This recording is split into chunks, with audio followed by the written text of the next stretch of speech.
Redemption from my past. Redemption from my past. Direction for my present. Direction for my present. Eternal promises for my future. Eternal promises for my future. I will learn it. I will learn it. Live it. Live it. Love it. Love it. And declare it. And declare it. To all who will hear it. To all who will hear it. By living the principles in my Bible. By living the principles in my Bible. I will make my way prosperous. I will make my way prosperous. And I will have good success. And I will have good success. Today, I will hear the living word of God. I will hear the living word of God. My mind is alert. My mind is alert. My heart is receptive. My heart is receptive. And I'll never be the same again. I'll never be the same again. This is my Bible. This is my Bible. And I believe the words. And I believe the words that are written therein. that are written therein. In Jesus' name. In Jesus' name. Hallelujah. Hallelujah. Philippians chapter 4, beginning at verse 13. Very familiar passage of scripture. Yes, yes. Amen. I can tell that a lot of you have read it already. Hallelujah. And this is one of those words that you have indeed committed to your heart. Hallelujah. It's committed to memory. Yes, it is. Hallelujah. But this is the year that you're going to activate what you have committed to memory. So since so many of you know it, since many of you already knew what it says, let's say it together. I can do all things Through Christ that strengthens me. All right. Yes, Lord. That's memory. Now I want you to think about it. Thank you, Lord God. Hallelujah. I want you to think about it. I want you to make up your mind that the Word has power, Yes. not in the world, Yes. but in you. And I want you to say it either like you believe it already or like you're trying to convince yourself that you believe it already. Because sometimes you got to say stuff till you see it. Sometimes while you're saying it, you don't really feel it. Come on now. But by speaking it out loud, you make a choice. Yes, sir. That I hear those other thoughts in my head, but I'm speaking out what I really believe. Yes, sir. So let's say it again like we really believe. God. I can do all things through Christ that strengthens me. Now I'm going to sit down in a minute, but let me read this to you. Let me read this to you out of the Amplified Version. Okay. I can do all things which He has called me to do through Him who strengthens and empowers me to fulfill His purpose. Yes. I am self-sufficient in Christ's sufficiency. I am ready for anything and equal to anything through Him who infuses me with inner strength and confident peace. In other words, I am filled with limitless potential. Amen. I am an MVP. Yes, God. And I'm going to talk to you this morning from the subject, be your own MVP. Amen. You can be seated in the presence of the Lord. Hallelujah. Hallelujah. Hallelujah. Now, Put them up. glory to God. Hallelujah. I am in agreement. Glory to God. This ought to be a message that you young fellas can hang with me on. Amen. Don't be playing football while I'm talking about football. Amen.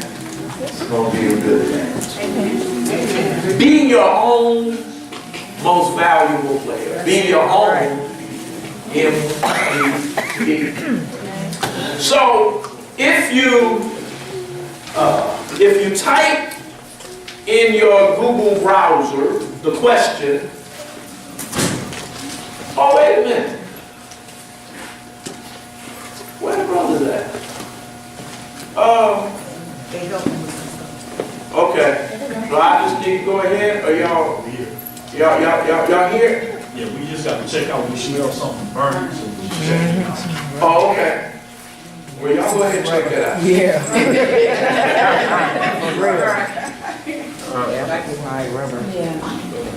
Hallelujah.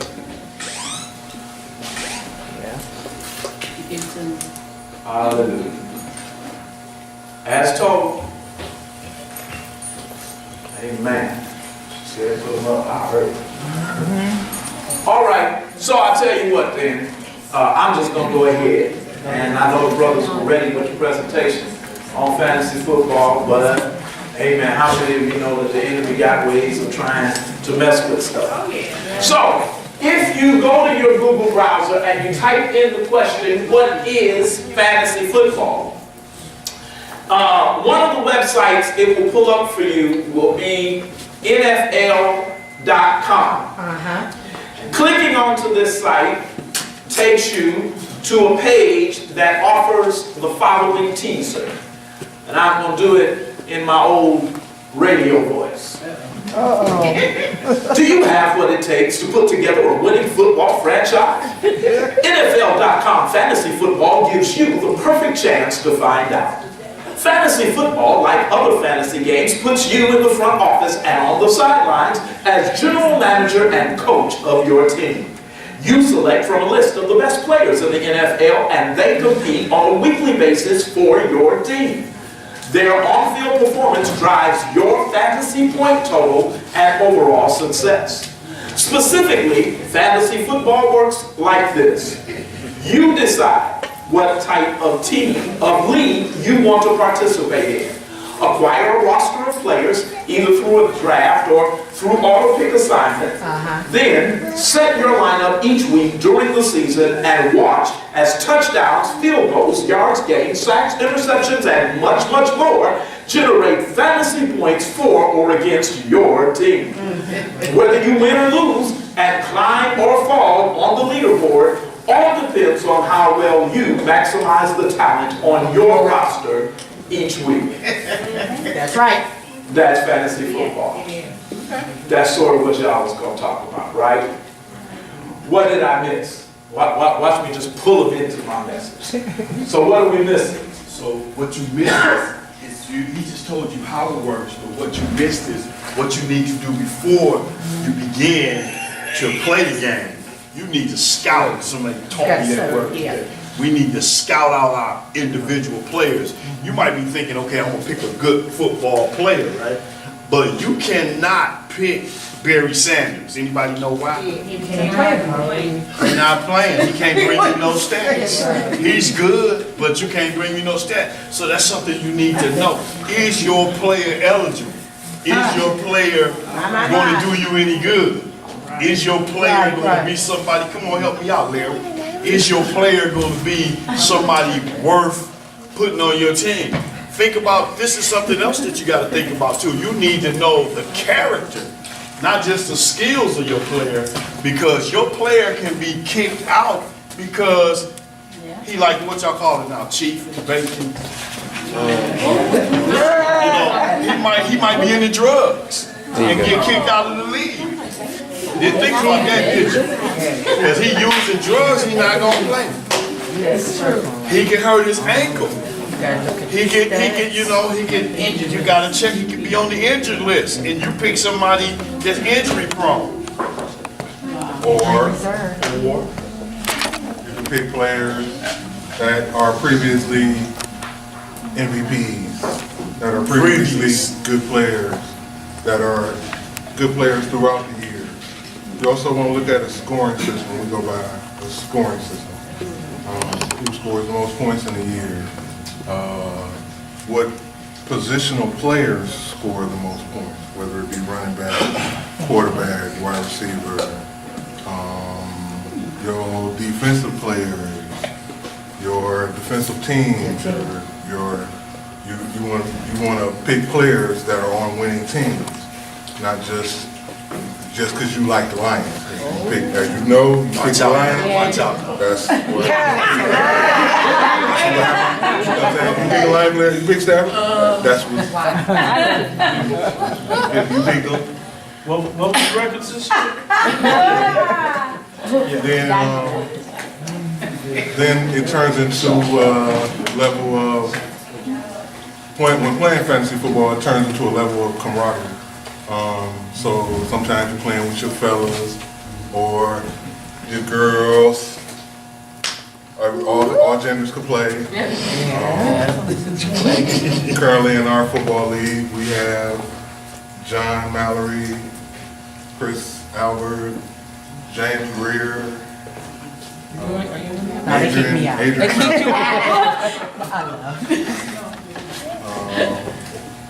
And week in, week out, we also have rivalries based on how we draft our teams. Also, before the season starts, we have a draft where we draft our players that build our team.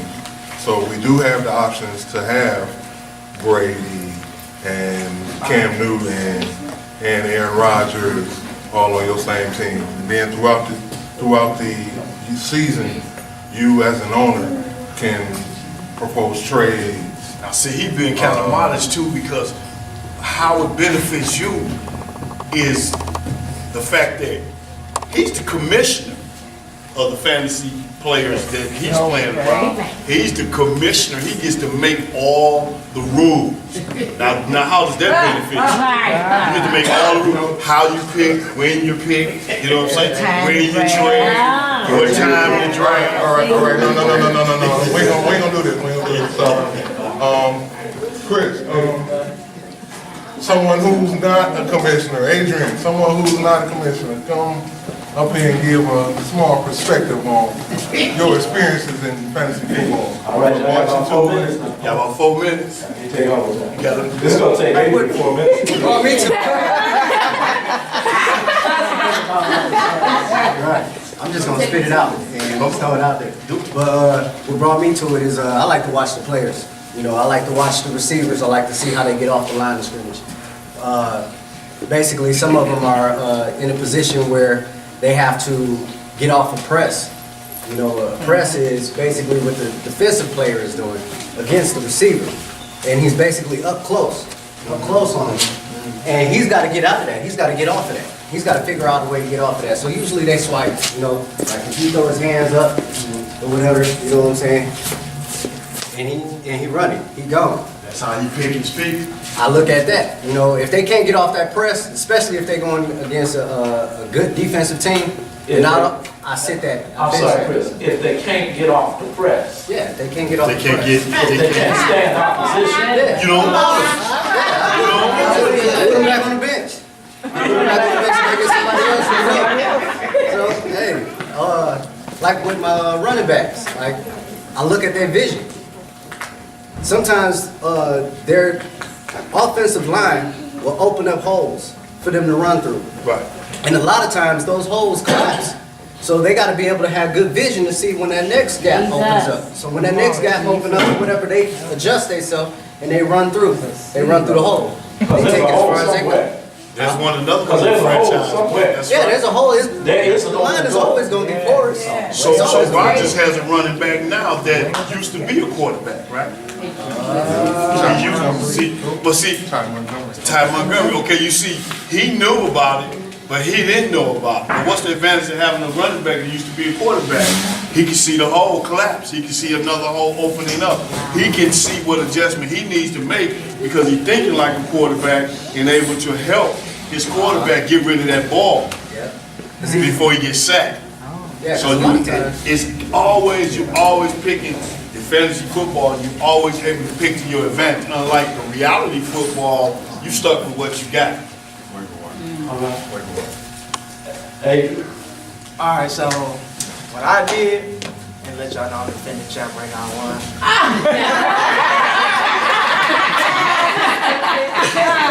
So how I play is, before I pick a player, I read the background, I see. No, we're not gonna do that right.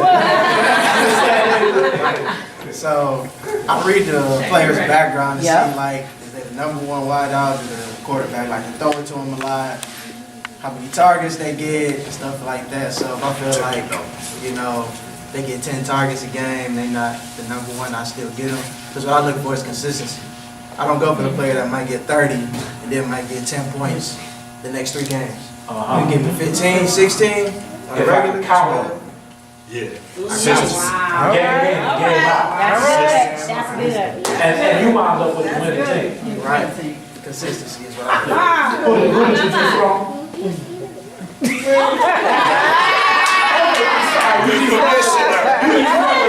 The commissioner.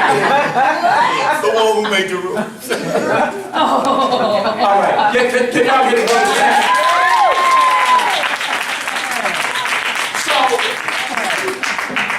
So everybody now ought to have at least a working understanding of fantasy football. Even if you never watched the real game, you kind of get an idea of how they put a team together.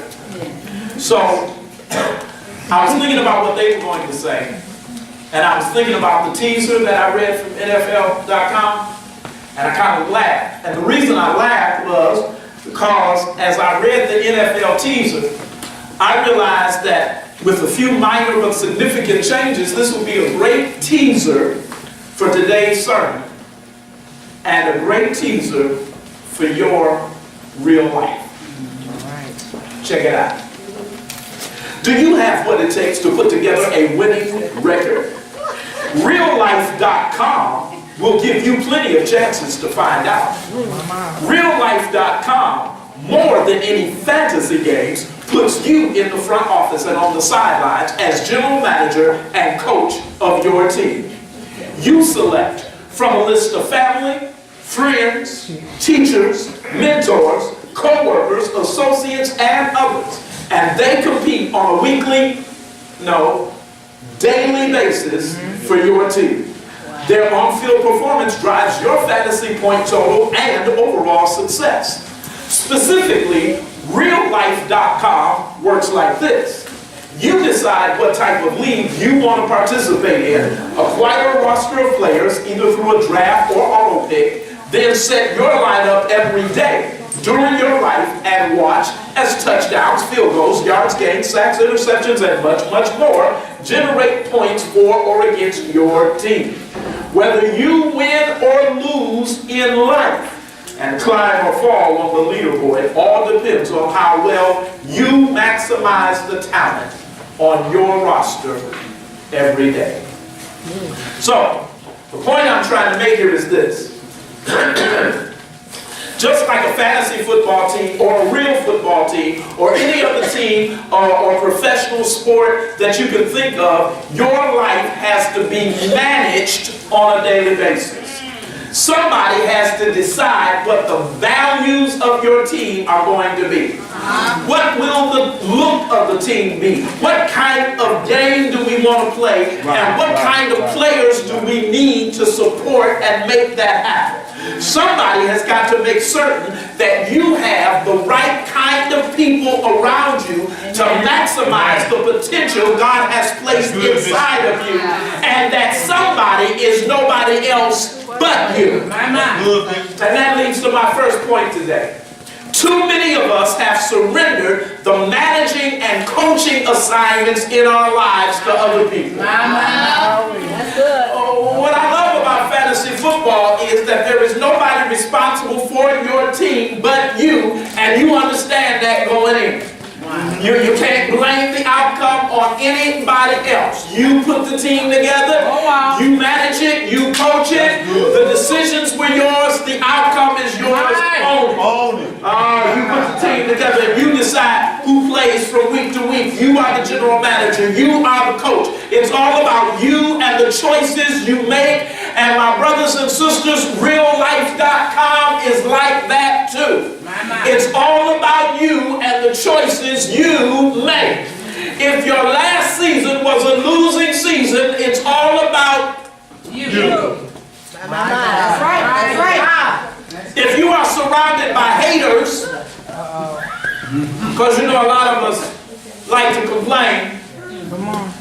we're surrounded by haters. Come on, Bishop. But if you're surrounded by haters, it means that you need to make better choices about the people you allow in close proximity to you. If there is no one in your life who will block for you so that you can get the ball over the goal line, the problem isn't with your blockers, the problem is in your choices.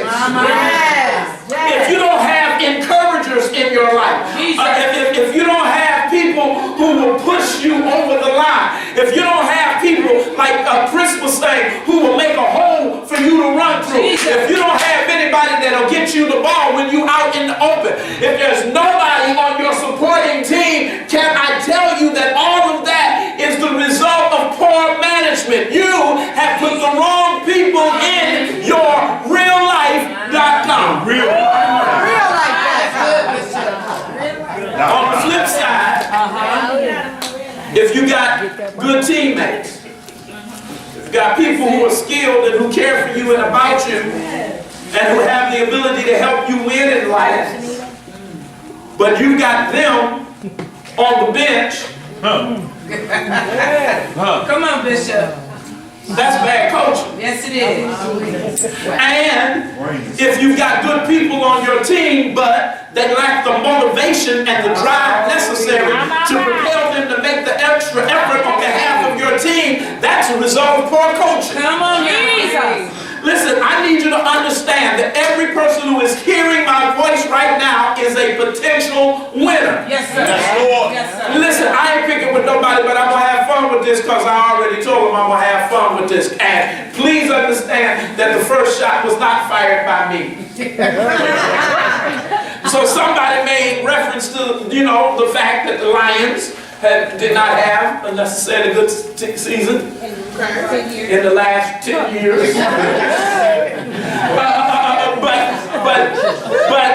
But if you head due west and go across the river a couple of states, there's another team over there. I think their won and lost record was one game off than ours. So they didn't have much better luck than we did because they might have a better history than we had, but they still managed to put a bad team on the field this year. Yeah. So you can't live in what you did in your past. You got to be current in this season. That's right, cheesehead. But every person has the potential to be a winner. As a matter of fact, I believe that Holy Spirit has revealed to us that we're living in a year, that we're living in a season of limitless potential. I'm going to drive the point home all year because I want you to purposely pursue the potential that is available to you. Every last one of us in here, this is designed to be our best year ever. I know preachers say stuff like this every year, but you've never heard me drive a point home like I'm driving it home this year because I feel it like I've never felt it before. This is to be your best year ever. But you must purposefully pursue the limitless potential that is available to you. If you don't go for it, you're not going to get it. There are opportunities all around us. Yes. But as Bishop Joseph Darlington said, the opportunity of a lifetime must be seized. Hallelujah. That's why I keep saying the same things over again, because I want you to get them in your spirit. The opportunity of a lifetime must be seized in the lifetime of opportunity. Every door that is open to you at some point in time is a door that will close. If you miss your season of opportunity, nothing is going to wait for you forever but heaven. Jesus. Glory to God. Glory to God. Some of us, and I'm not picking with them. I'm not picking with them. But those of us who are over 40, over 45, we look at the young folk coming up behind us and we just try to figure out why they always move so slow. I can't help it. Don't y'all get mad at me. If you do, please forgive me. But I just don't understand. They just move so slow. They just don't move with any urgency. And the reason I know that they think that those of us over 40 are just picking and we just, like in a hurry to get nowhere. But we live long enough to understand that slow cooking will cause you to miss your blessing. Baby, you can be the 11th person in line, but if there was only 10 jobs available, he knows the best job. Hallelujah. It don't make sense to be the first one up and the last one in line. Somebody here needs to say, I ain't taking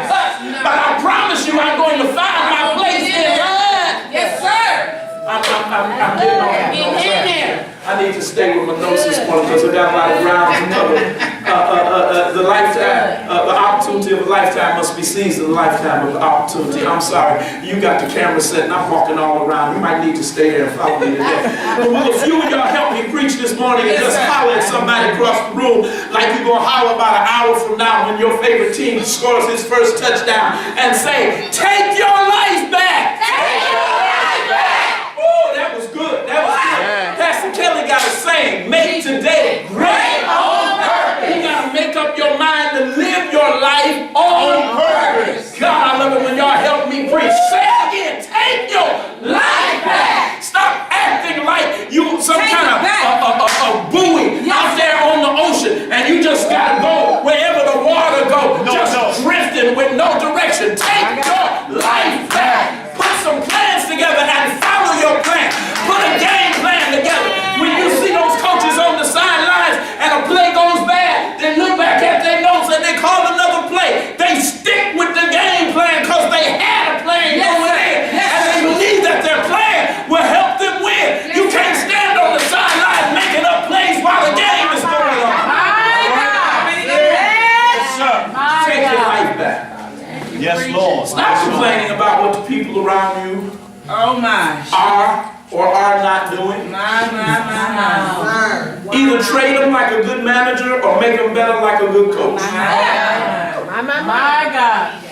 Listen, whether you're a manager or a coach, you got to be able to see the good Yes, you do. in your players. Yes, you do. Learn how to see the potential in the people that have surrounded you or that you have surrounded yourself with. Yes, God. Learn how to see the potential in people. Yes, God. Hallelujah. Stop always looking at people based on what they did last season. Oh They my. might have been in the wrong environment. Come on. Bad as I hate to admit it, I knew when Ndamukong Suh left Detroit that he was going to become an all-star because he was always a great player. He was just in the wrong environment while he was playing here. Right. Some of the people in your life would perform better if you created a better environment. Jesus. You got to see the potential in people. That's what Pastor Kelly did about 25 years ago. Friends of hers were telling her, you don't want to be with him. She would ask them, well, why you say that? They couldn't even tell her why. They just kept saying she didn't want to.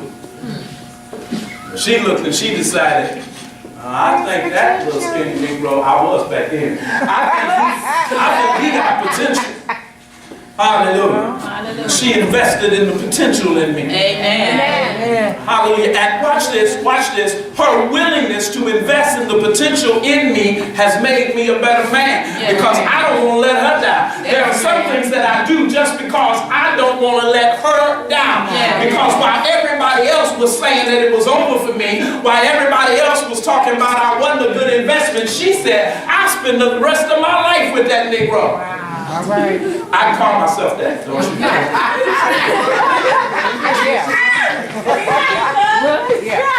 Don't step to me like that.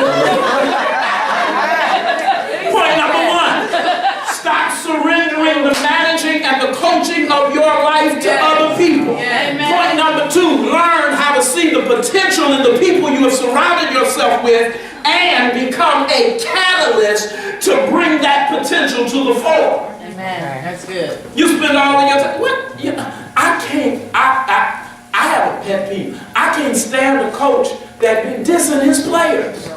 Real, Bishop. I don't care how bad they play. Your job is to make them better, not to magnify their weaknesses. Get up on TV talking about, oh, my quarterback let me down. No, you get with the quarterback coach and say, listen, by next week, I want you to have him prepared to play a better game. But you don't deflate your team. Some of you deflate your family. You deflate your friends. You deflate the people on your job. And you're wondering why you can't win anywhere. Because everybody around you is depressed because you are not a good coach.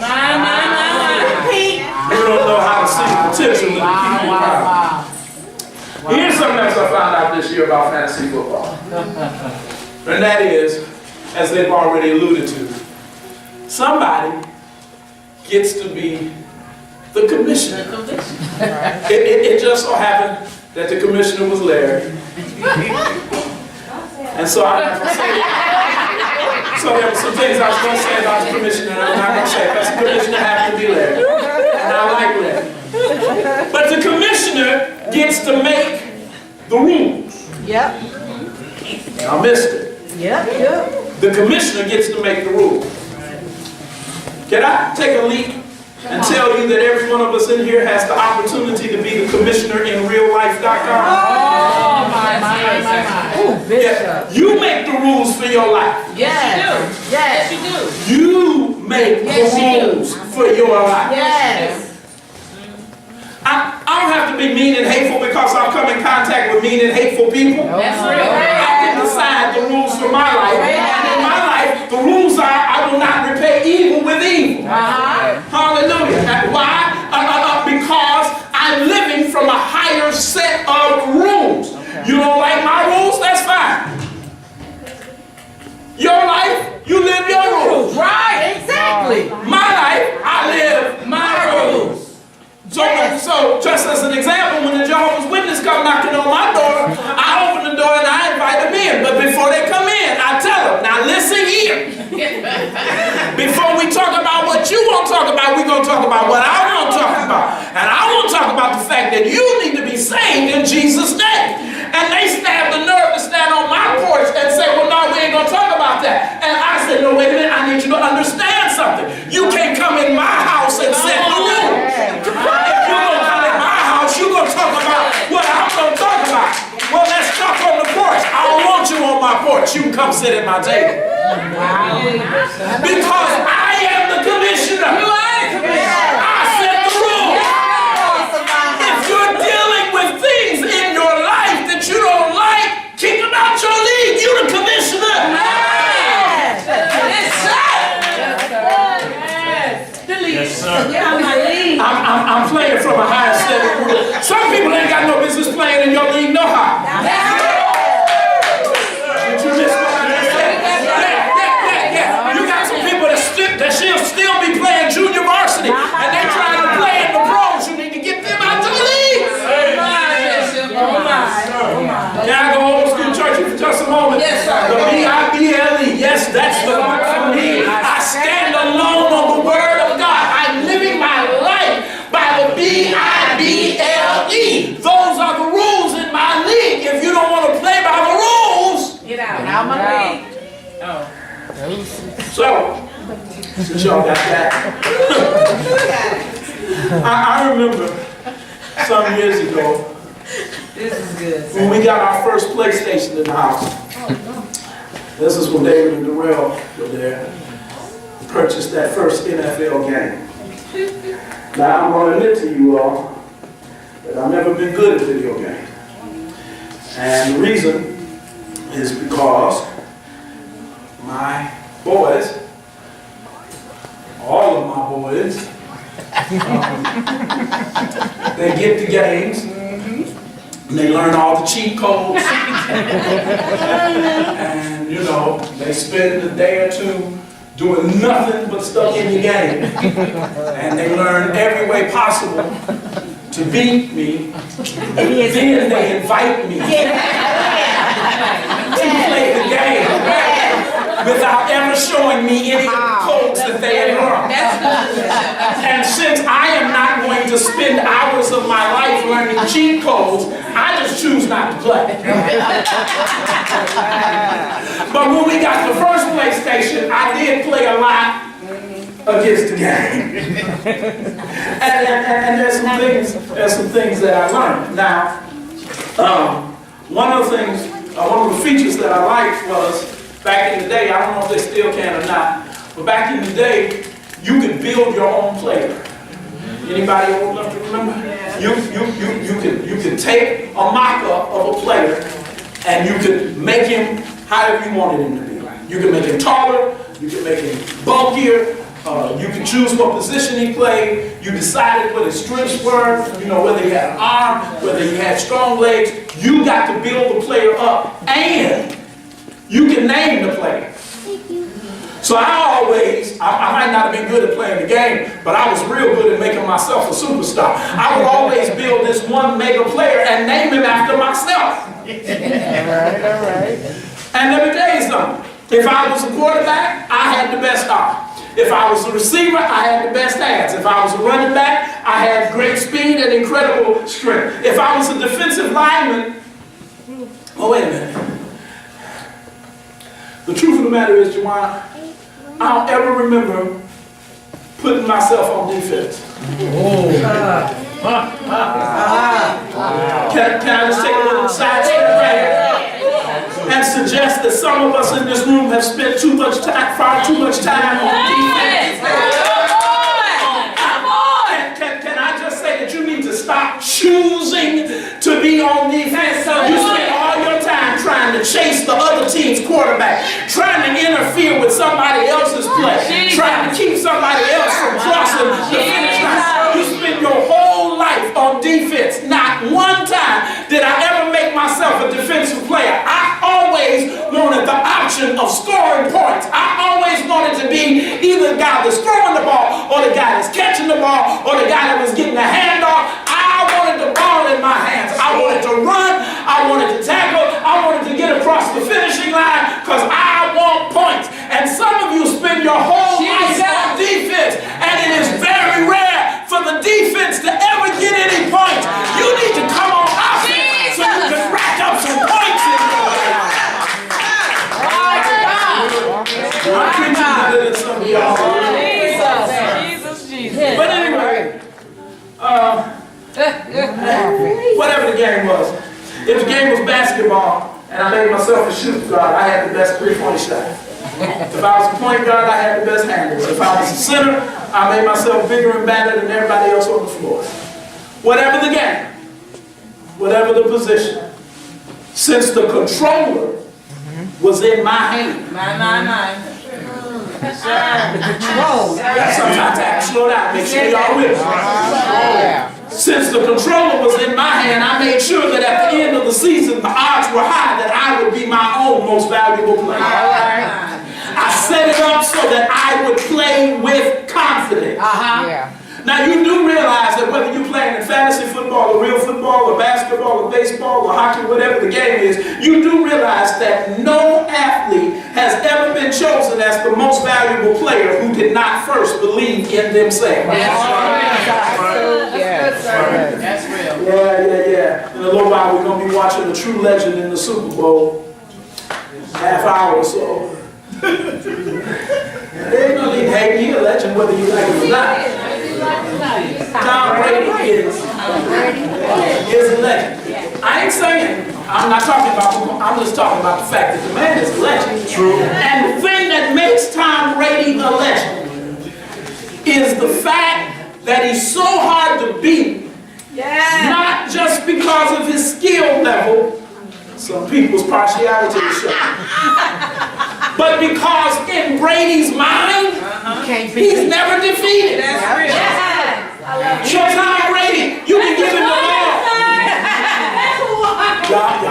You can give him the ball with 2 minutes on the game clock, 80 yards to the goal line, and an 8-point deficit, and Brady believes he can get his team down the field, score the touchdown, and get the 2 extra points, a 2-point conversion, and manage the clock well enough not to give the opposing team an opportunity to get down and get a football because he believes he can. And there have been so many times where I wanted him not to win. But when I looked at the clock, I said, if y'all let him back on the field, the game is over.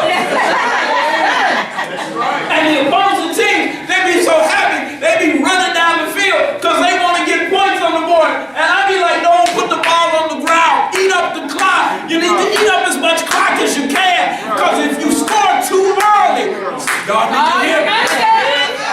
I'm teaching y'all. If you score too early and leave him too much time, he's going to beat you. That's right. My God. Too much time. Scripture says Too much time. in the first chapter of the book of Philippians that we should be confident that he has begun a good work in us and that he will perform.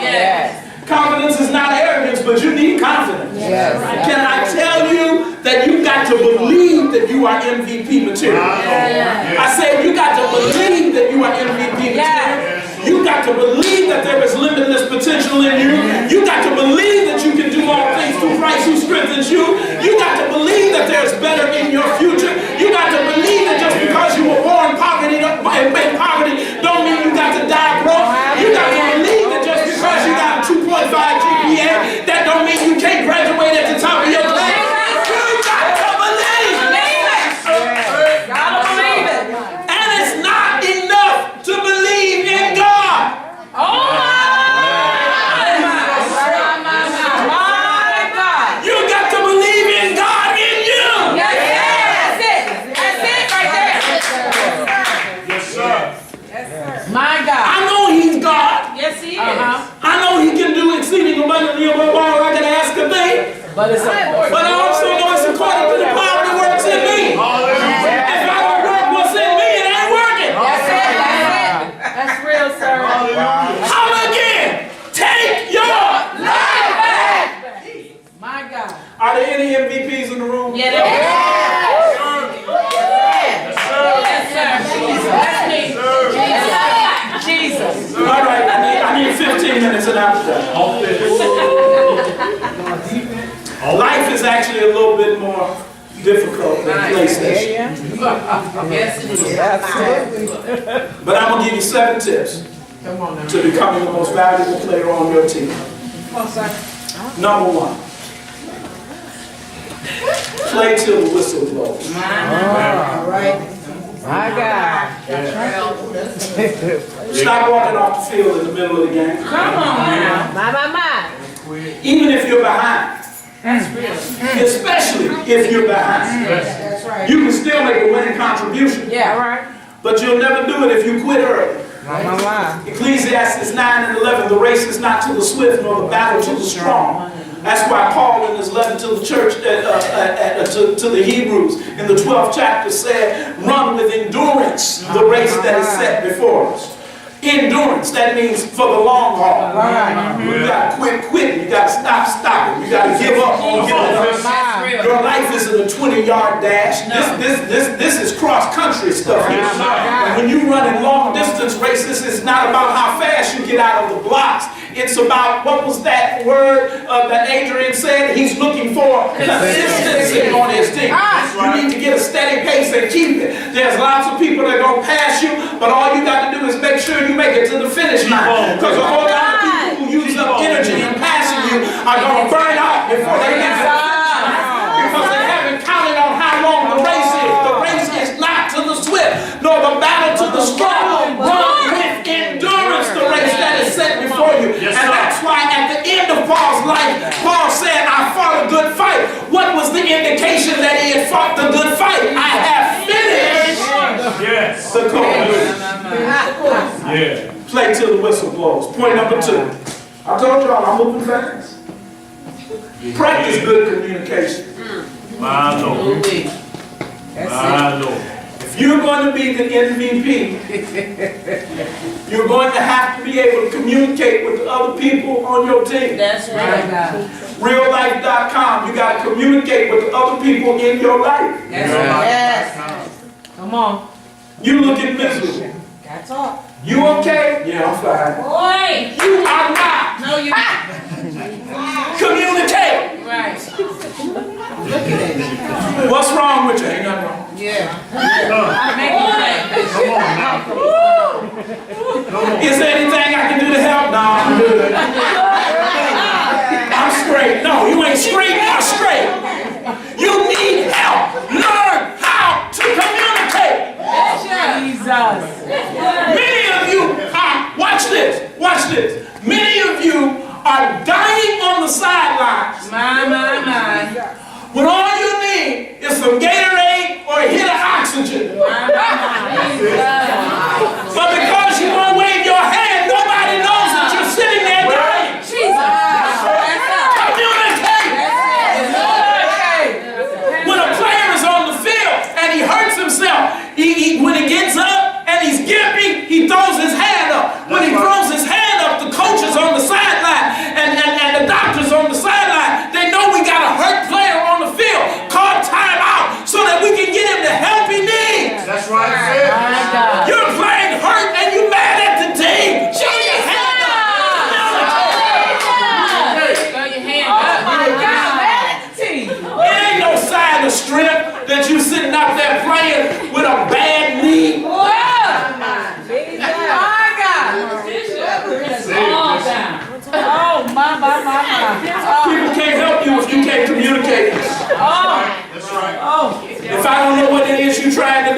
help you get it done.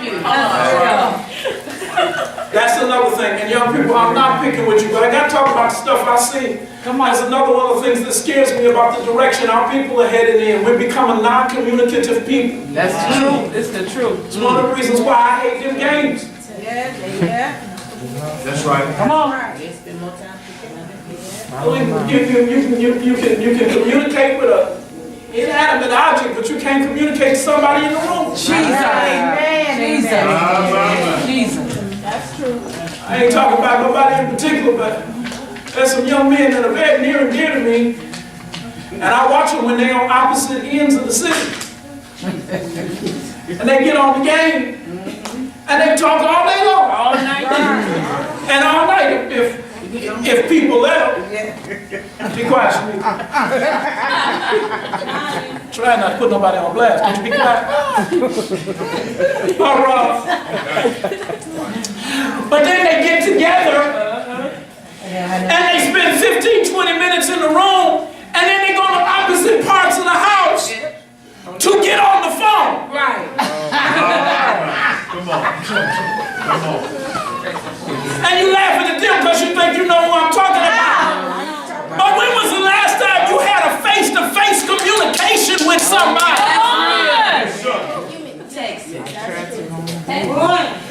You cannot share the deepest parts of your heart in a text message with emoji. No. You gotta learn how to communicate. Tell the truth. Open your heart and open your mouth. Yes, sir. Yes, sir. And I'm trying to move on. I'm spending too much time on this point. But not just communicate with people. You got to learn how to communicate in the spirit realm. That's it. Come on. That's real. The Bible does not say that the power of death and life are in the mind. The power of death and life are not in your thoughts. Because y'all know good well that your mind, your head is all messed up. Yes, it is. Every time you think the right thing, wrong thing pops up on the left side. And I'm telling the truth, is there is a war going on in your head. And you're not by yourself, so stop tripping. That's right. Read the 7th chapter of the book of Romans. Paul talks about it.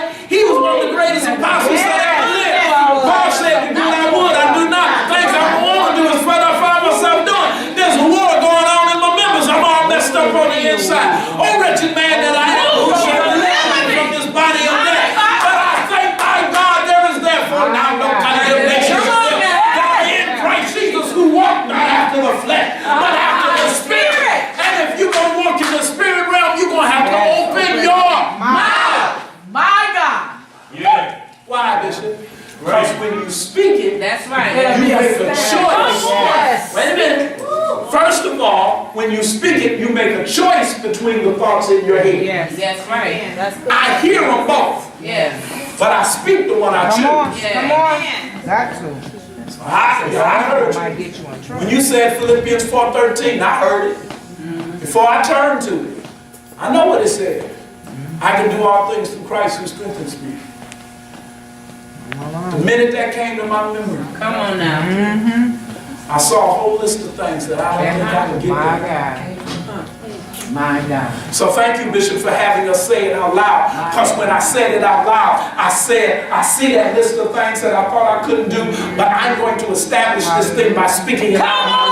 Because the power of death and life are in the tongue. And I want to communicate to angels, principalities, and powers. I want to let spiritual wickedness and high places. I want to let every demon that rises up against me know that I am aware that I have limitless potential inside of me.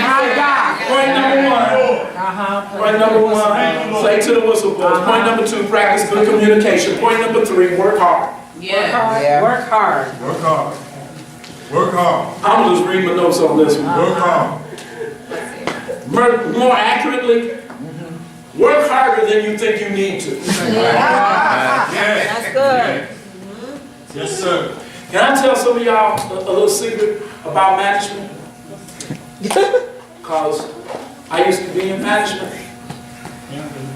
Can I tell you something? Doing the minimum will win no points with people who are putting in extra effort. I know that's right. That's real.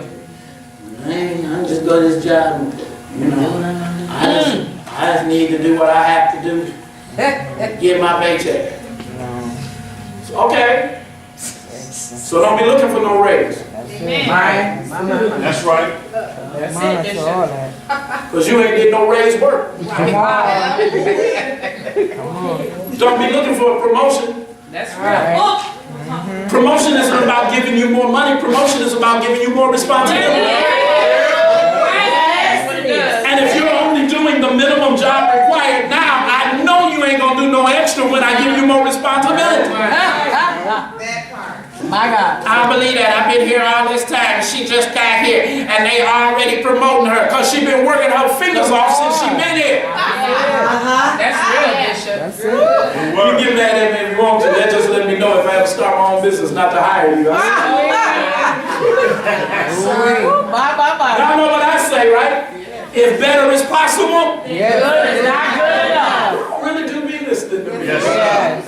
That's right. If better is possible, then good is not good enough. Jesus Christ didn't go to the cross and shed his precious blood so that you could live a life of mediocrity. Come on. Come on. Stop being mediocre. That's it. Amen. That's where we go. Thank you, Sean. Can't say amen, say it, say something. Say out. Stop being mediocre. That's right. Stop being average. Yes, sir. Yes, sir. Yes, sir. There's so many people being average now that average ain't average no more. Average is the bottom. It's the norm. You on the bottom It is. That's real. with all the other crabs. My. Oh, the barrel? Yeah. I ain't say that, but I heard it. It sounded about right to me. You're a bottom feeder because you choose to be. You were not meant to be mediocre. And listen. You ain't got to be smarter than nobody else. You don't have to have a bunch of breaks going your way. You just got to work hard. That's right. Just work hard. Yes. Yes. Jesus. Just do it. You can't get up at 11 o'clock and think you're going to be at the head of the line. No, you're not.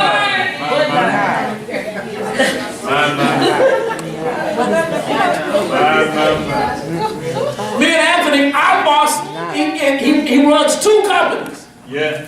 He's at the other one at 6 o'clock. Yeah. So when we have a 9 o'clock staff meeting and I come walking in at 9:30, he's looking at me cross-eyed. That's right. And he should. That's right.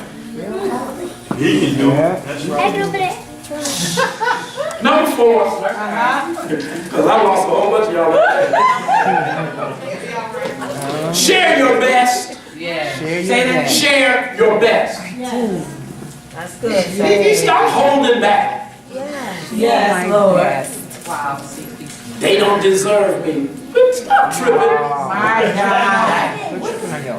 Creativity, talent, learning, insight, all of that can make a difference in the final outcome. So share your best stuff. Think about the team sometime. Yes, sir. I've always believed that great players make the players around them great. Yes, sir. True. You don't really display your greatness by showing off your skills. No. Nothing makes me, okay, I'm gonna fall out with some of my boys there. Come on now. But y'all like them guys. I don't. What guys? You score 40 points, and you want everybody to high five you and chest bump you, but we still down by 15 with 3 minutes left on the clock in the 4th quarter. I don't care nothing about your 40 points. You ain't passed the rock the whole game. Make somebody else good, so that we can actually win the game.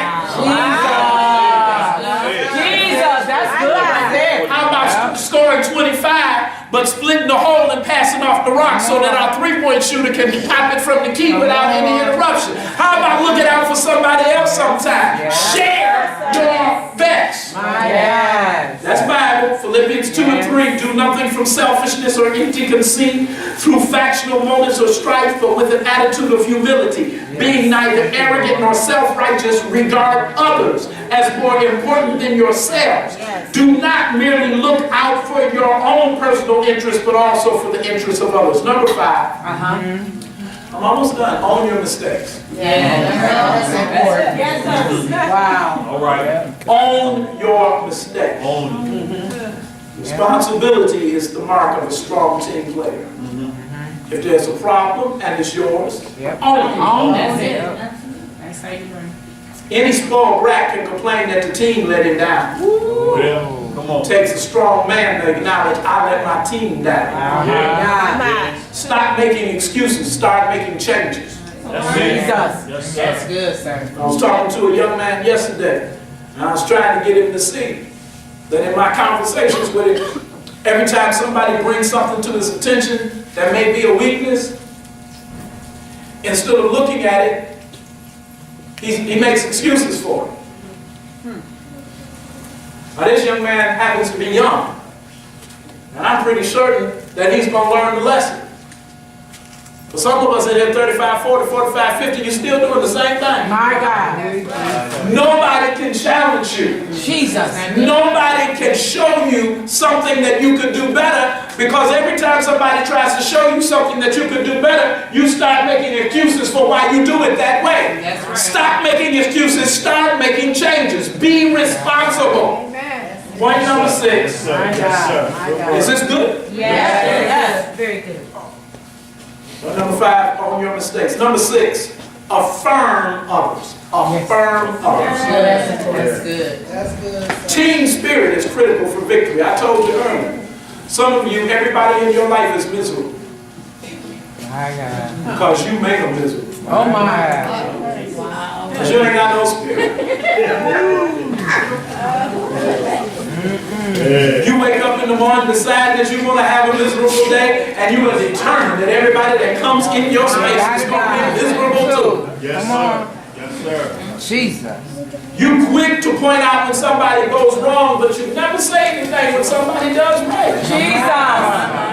My Lord. How about this? Since you're so good at catching other people in their faults, how about catching people doing good and call them out for that? Well, Oh, he just talking about what he think. I don't care nothing about what he think. I'll have to listen to that. Okay, well listen to the Bible. Proverbs 27:17. As iron sharpens iron, so a man sharpens the countenance of his friend. Listen to me. I'm especially talking to men now. A man sharpens the countenance of his friend. A man makes other men better. Come on. thank you, Lord. Yes, sir. Thank you, Lord. There are people who would want to challenge my manhood because I ain't an outdoorsy kind of guy. And Chris and Larry and James, they used to always try to get me to go on these little camping trips with them. They finally figured out he ain't coming. I ain't saying nothing no more. Then they tried to make it a little easy for me. They started camping in the backyard. I still ain't figured that one out. But Chris just set up, I'm sorry, I'm talking about Chris. He just set up a tent and stuff in the backyard there and all and say we camping. I'm like, if that worked for you, I'm still not going. That's not how I define my manhood. I ain't got to chop down no tree to be no man. A man sharpens the countenance of his friend. I'll tell you what, I've never gone camping with Larry and Chris, but I guarantee that they will tell you that being around me has made them better men, because that's what men do. If you ain't making nobody better by your presence, I challenge your manhood. Or womanhood. Come on. That's good. I'm gonna let you deal with them. I'm just talking to brother.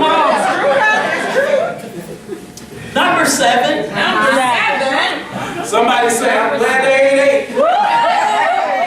Oh, no, don't say that. Number 7. Right, don't say that. Oh, because I can always come up with it. Be positive. Be positive. Yes.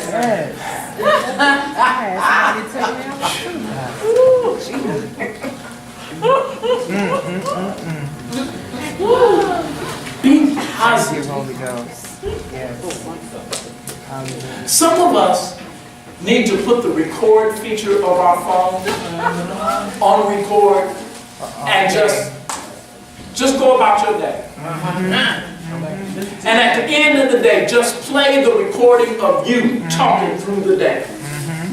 So that you can hear all the negative stuff that comes out of your mouth.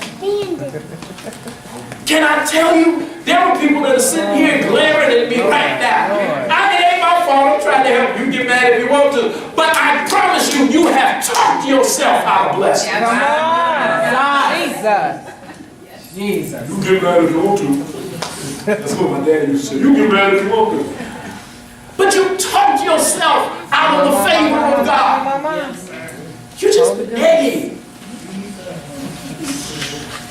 Just Debbie Downer. Just what's the person from the Charlie Brown cartoon that always runs around with the cloud? Who's that? Big Pig. No, Big Pig. Everywhere Big Pig goes, there's a cloud. He dirty.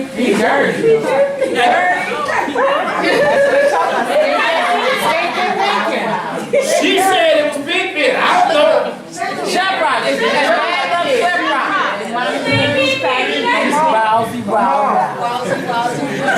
Shot ain't backing off of that, and I'm gonna fold it right into my message because Pigpen is dirty because of stinking thinking. Shepherd is running around with a cloud over. Right. So you can be having a good day, but here they come. Do you know anybody like that? Yes. You love them with the love of the Lord, but when the phone rings, you just know if I answer this call, I'm going to be depressed by the time I get off the phone. Jesus. My God. See you in the voicemail. It's 8 o'clock in the morning and I see you and say good morning and you run. I'm not a morning person. Is it really good? Right. But what I do to you though? Let me tell you something. The reason that your day is messed up by noon is because you won't speak to nobody in the morning. You still got that camera on?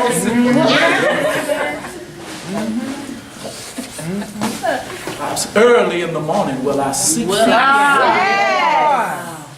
Here's a little tip for you. If you started your day with Jesus instead of Jay-Z, your mornings will go better. Come on, Bishop. All right now. I just used Jay-Z because it was James, you know. True. Well, what do you start your day with? My God. What's in your head? That's why your morning is all messed up. I'm on mine. And your day's all messed up. And you never got anything good to say. Can I tell you, if you never have anything good to say, nothing good's going to happen to you. And the people, go back to talking about what you're talking about, Bishop. Come on, Bishop. And the people on your team are never going to play to their potential because you keep raining on their parade. So, what time is it, Pastor? It is. Yeah, 5:40. Finally, brethren, Finally. whatever things are true, whatever things are noble, whatever things are just, whatever things are pure, whatever things are lovely, whatever things are of good report, if there's any virtue, if there's anything praiseworthy, meditate on these things. If you're ever going to be your own MVP, you're going to have to get a winning attitude. So man thinks in his heart. So easy. Be not conformed to this world, but be ye transformed by the renewing of your mind. All right, I guess I'll let you go. 7 tips. Number 1, play to the whistle blow. Yes. Number 2, practice good communication. Number 3, work hard. Number 4, share your best. Number 5, own your mistakes. Number 7, affirm others. Number 6, affirm others. Number 5, 7. Be positive. I want to ask you. And remember this, my last real thought. You can be the commissioner. You can be the general manager. You can be the coach. You can be the MVP. What you cannot be is the owner. That's real. Come on. Not in reallife.com. On me. The one who owns my life, he didn't purchase it with cash money. He didn't use stocks, bonds, or he didn't amass all his real estate holdings and leverage them as collateral. No, he purchased my salvation with his precious blood. He was wounded for my transgressions and bruised for my iniquity. The chastisement of my peace was upon him, and by his stripes I am healed. He was hung up for my hangups. He paid a debt he did not owe, because I owe the debt I could not pay. Jesus paid it all. All of him I owe. Sin had left a crimson stain. He washed it white as snow. My God. Come on. Thank you. Hallelujah. Thank you, Jesus. Be the commissioner. Make the rules. Be the manager. Surround yourself with people who make your team better. Be the coach. Affirm and invest in others. Yes, sir. But at the end of the day, since you got the controller in your hand, make yourself your most valuable player. Yes, sir. Accentuate the positive. Yes, sir. Eliminate the negative. Yes. Play to your strengths. Surrender your weaknesses to the Lord. Amen. And at the end of the day, you will have fought the good fight. Jesus. You will have finished the course. Yes, sir. There will be a crown of life laid up for you. Amen. Somebody today is going to walk off the field with the trophy.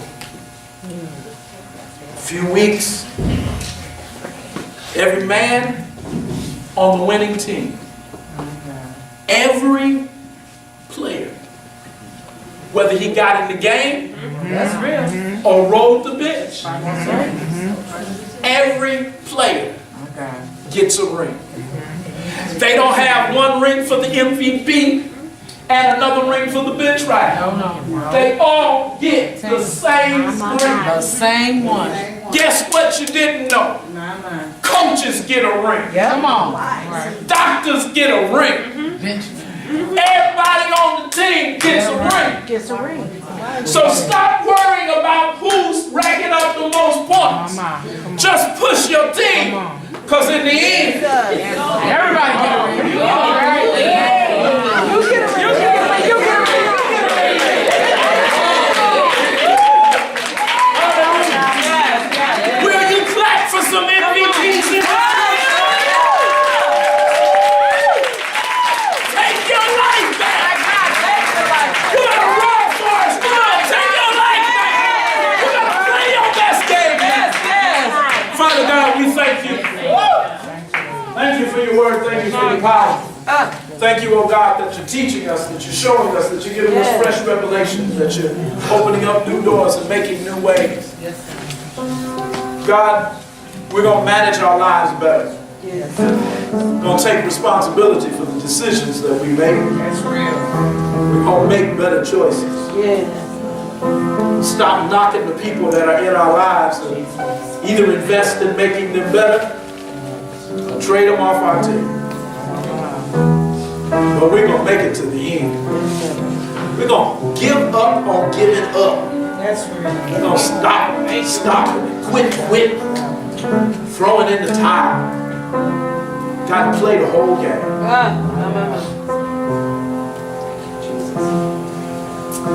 We have what we need to win.